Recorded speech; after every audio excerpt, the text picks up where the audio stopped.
Ayan, nakaupo na mga... Lumapit na ang ating mga breadwinnables. Okay, umangkla na kayo ng parang magsisimula. At sa aming hudyat, sabay-sabay kayong magme-makeup, pagalingan ng paghaplas sa loob ng 3 minuto habang nag-o-observe si JM at Fiang. Timer starts now! Ayan. Pwedeng lapitan. Si Baby Doll Ariel, Pwede natin Baby Doll lapitan din yung Tina, mga- and Oo. Baby Doll Cole. Ang unang ginagawa ni number 1, tinisyo niya muna, nilinis ang mukha. Yes. Si number 2, dumirekta, make-up agad. Oo, rumekta na eh. Wala. Mukhang bagong hilamos Si eh. number 3, Anong ginagawa? Parang tinitimpla. si number 3 naghahanap. Nagtitimpla pa eh. Parang 3 in 1 ba? Oo. Nilagay niya muna sa balahibo ng kamay niya.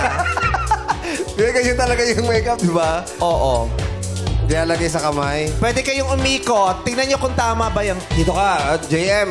Kaya pwede niyong puntahan dito yung si number 3. Oo. Siya rekta din. Oh. Tignan niyo yung hawak Foundation ng brush. siya agad.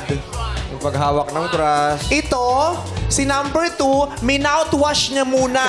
Mouthwash ang gamit Yung niya. modela niya. Concealer. Oo, minoutwash niya muna. Tapos ito naman si number 1, ay nakita niyo kung ang Ano? ginawa nito, ang galing. Ano Bakit ginawa? ang ginawa? Binipi niya muna yung kanyang modelo. Siyempre, Oo, baka mamaya. Sinuguradong tama ang blood pressure. Anong blood pressure niya? 20/95. 20 20/90. Buhay pa yan? 20/95. Kaya pala maputla na. Oo.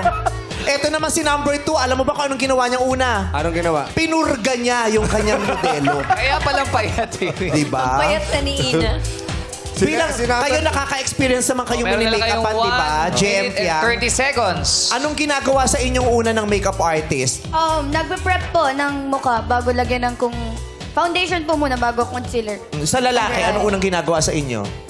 Same lang ho, pero ano yung spray? Moisturizer ata yun. Parang moisturizer, Yes po, gano'n. yes po. Yung pang-prep nila. Sige, ikut-ikutan nyo. Tignan nyo kung tama ba ang kanilang mga proseso. Oh, si number 3, alam mo kung anong ginawa? Ano? In-MRI muna. In-MRI. Ay! At hindi na magpapakabog si number 1 dahil isi-CT scan niya ang kanyang modelo. Ay, ang bilis ni number 1, oh. We only have 50 seconds left. Okay. 50 seconds left. Ano kaya maging finished product ng ating mga 3 makeup artists? Ay, oo. Ay, ang bilis ni number 2, nasa eyeshadow na siya. ha? Oh, grabe nilagyan.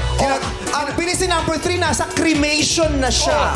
Tsaka ginagamitan pala ng itlog. Ha? Ginagamitan ng itlog. Ay, beauty blender ang tawag dyan. Hindi talagang uso. Beauty blender. 23 seconds left. Anong masasabi mo, Piang, sa ginagawa ni number 2? Okay lang po. Parang hindi makeup artist yun, the way maghawak ng brush. Ng brush. Parang, ngayon lang ako nakita ng Nine, makeup artist eight, na may seven, cutter. 6, Hindi, ano, tinel cutter yan? Ano to? 3, Ano yan, lash curler? time is up! Okay, dito tayo. JM, ano, time is up. Ganyan naman totoong makeup artist, yung time is up na hindi pa tumitigil. Eh, syempre gusto tapusin. Napansin ni Fiang kanina, si number 2 daw, parang iba yung hawak ng brush. Eh, sa number 1, anong napansin nyo? Yung mga makeup artist po, hindi po siya direct yung lipstick na parang... Hindi direkta from the gagamit lipstick po to the siya lips. gagamit po ng brush para ilagay sa Ilagay lips. sa gano'n. Eh, ano bang ginawa niya? Dinirect. Dinirect niya po. Dinirekta. Rekta, nang re-rekta. Si Nang-re-rekta. ano. Rekta ka, bakit ayaw mong dumaan sa iba? Alam ko na kung bakit nirekta niya. Bakit? Kasi hindi sa kanya yung lipstick. Oh. Pero maganda yung gamit yung makeup.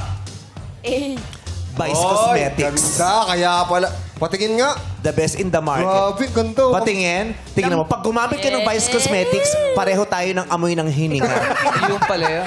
Kuya Ogie, ano pangalan ng makeup Maganda niya? yan, maganda talaga yan. Yung Vice Ganda Cosmetics. Walang Vice lang, walang ganda. Sorry. Yung finished product ng number 1, pasado ba? yes po, pasado. Kaso lampas lang. Fast. Minadali. Oo, Maybe madali because of eh. the time pressure. Yes. Eh, sa number 2, anong napansin nyo? JM. Hello. Parang light lang po. Yes, parang Light lang, yung parang natutulog lang, no? no makeup. Hindi mo iisiping ang dami niyang pinagdaanan Yung bago siya kunin. Yung bronzer niya nandito, dapat dito eh. Ay, mali ang paglalagay ng bronzer. Masyadong mataas yung Mataas bronzer po. niya. Oh. Mm-mm. So, pasado sa'yo, hindi? Ikaw. Sa'yo. Mali po yung bronzer, so no po. So, no, sa'yo, pasado, hindi? No na rin po. Hindi. Kung ganito ang gagawin sa makeup mo, papayag ka ba? Palag na po. Papalag siya. Okay. Si number 3. Ano napansin nyo kay number 3? Parang mas maganda yung makeup mo kaysa dun sa makeup mo ginawa mo. Okay ba sa ito talaga okay ba sa inyo ang makeup niya? 10 out of 10 po. 10 out of pasadong pasado, yes. di ba? Naka-contact lens pa. Ganda. At saka gusto ko yung pa-shading at contouring mo dito.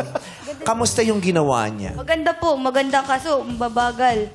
Mabagal. Foundation pa lang. Parang wala silang napili.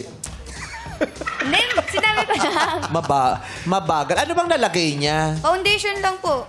Ano bang foundation lang nalagay mo? Wala kang ibang nalagay? Concealer po. Concealer.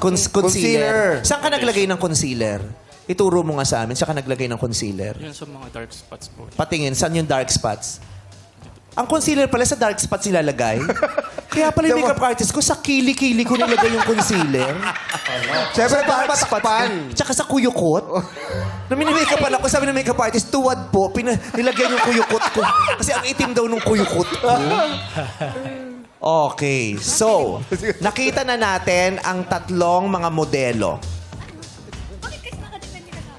Nag-away na sila. ano nangyari? Nag-away naman. Nagtatalo. Tapos nakita ko kinobra si JM. Ang ganda mong babae, nangongobra ka. Oo, eh. Ay, ayan na. Masaya. Walang away na mangyayari. Pag nagtatampo na siya, patutugtugin mo lagi yan. Oh, ganyan.